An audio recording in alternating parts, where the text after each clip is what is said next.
Good morning, students. In this video, today we will learn the floor of the fourth ventricle.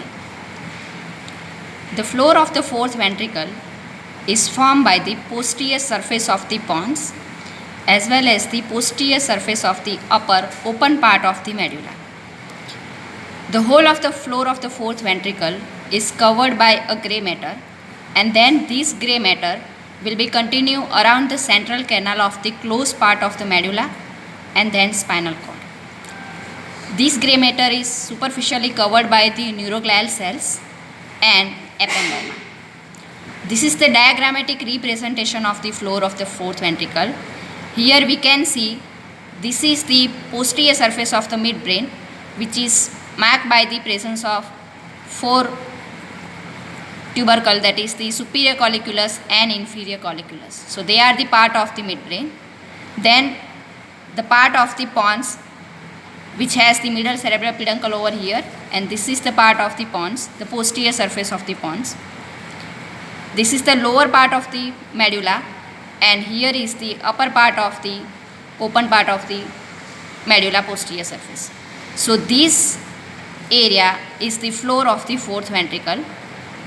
This is rhomboid in shape, so the floor of the fourth ventricle is also called as the rhomboid fossa. As we can see in the figure, the floor of the fourth ventricle is divided into three parts. The upper triangular part, which is contributed by the posterior surface of the pons. The lower triangular part, which is contributed by the posterior surface of the upper part of the medulla, and the intermediate area. Now there are some common features about the floor of the fourth ventricle. The floor of the fourth ventricle is divided into right and left symmetrical half by a sulcus in the midline, which is called as the median sulcus. Next to median sulcus, there is a elevation in the part of the pons and medulla, that is called as the median eminence. The median eminence is laterally, it will separate it from the rest of the area by a sulcus, which is called as sulcus limitans. So this is the line showing the sulcus limitans. At upper end, the sulcus limitans will show a triangular depression, which is called as the superior fovea, and inferiorly it is called as the inferior fovea. Now let's start the description of the upper triangular, intermediate and lower triangular part. So in the upper triangular part, so which is contributed by the pons posterior surface, the structures which can we see is the first is the in the median eminence part, at the level of superior fovea, we can see an elevation that is called as facial colliculus. So the facial colliculus is produced by the looping of the fibers which are originating from the motor nucleus of facial nerve, which arch around the abducens nucleus. So they will produce an elevation which is known as the facial colliculus.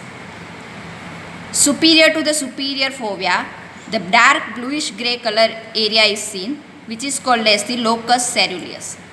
The locus ceruleus, just beneath that lies the nucleus ceruleus, which contains the nerve cells named substantia ferruginea.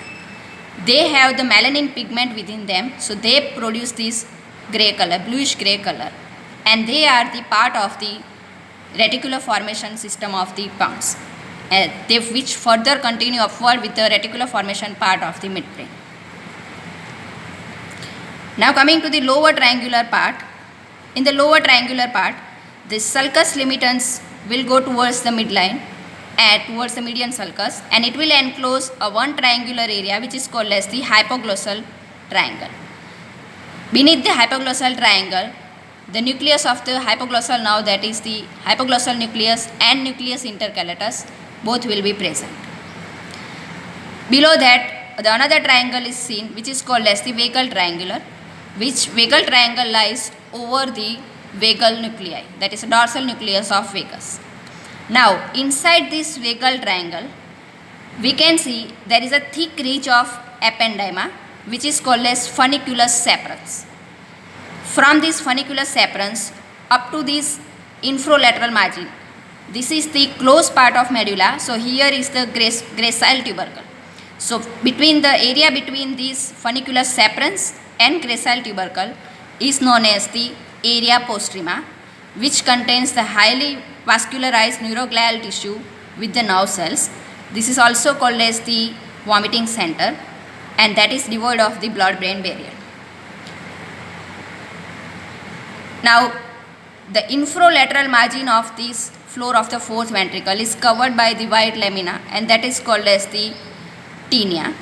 The meeting point of these two tinea is called as the obex, and that is the inferior angle of the floor of the fourth ventricle. Now coming to the intermediate area. So the intermediate area is characterized by the presence of these transversely running stria, which is called as the stria medullaris. These originate from the arcuate nuclei, and then these fibers will go towards the opposite cerebellum.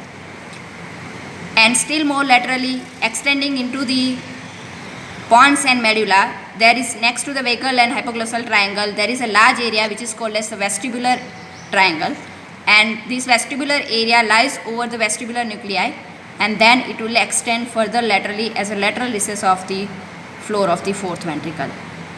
So this is diagrammatic representation of the floor of the fourth ventricle. Now we will see the specimen of the floor of the fourth ventricle.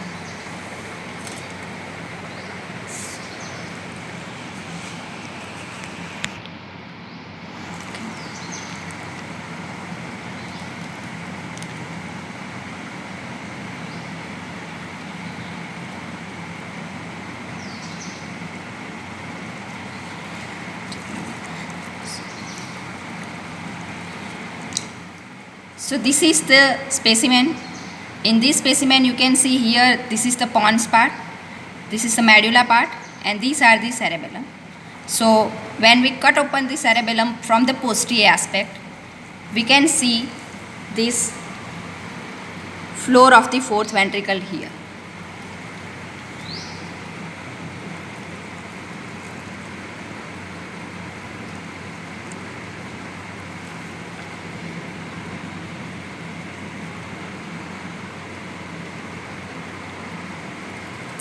Here we can see the upper part of the pons.